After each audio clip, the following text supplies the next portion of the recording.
I want to share a Pete story with you, and we will have Pete stories throughout our competition. So tune in, stand by, stay tuned. It'll be the Fireside Chat with Pete Conrad. So one story I'd like to share with you is what Pete said when he landed on the moon.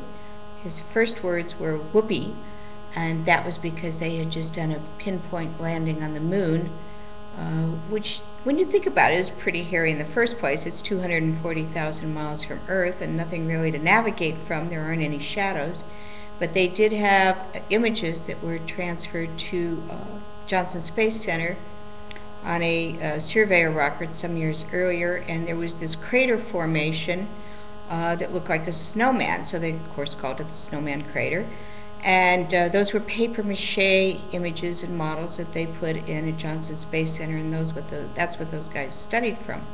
Anyway, so Pete and Al descend onto the lunar surface, and by Jove, there it was, the Snowman Crater, and you can hear the sound tapes if you go on the NASA website and look at the Apollo 12 landing. You can actually hear how excited they were to see the snowman, and they had done the pinpoint landing on the moon.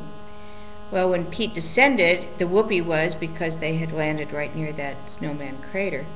And then his next words were, well, it may have been a small one for Neil, but it was a big one for a little guy like me, because Pete was the smallest man in the astronaut corps. Now, there's two reasons why he said that. One is because he was the smallest guy. And two, he had a bet with a very famous Italian journalist who insisted that the words that Neil had said when he landed on the moon, that was one small step for man, one large step, giant leap for mankind, that our government had made those words up, and the fact of the matter is our government had not made those words up. So Pete bet this journalist $500 that he would say whatever it was that they made up, and what they made up was, well, it may have been a small one for Neil, but it was a big one for a little guy like me. And when he returned from the moon, she was supposed to pay him $500. Now, that was 40 years ago. She has since died. Pete, as you know, is gone. The $500 today, gosh, I wonder if somebody could figure out what that would be worth in today's world. Email us and let us know what you think that's worth in today's world, because Pete never got the $500.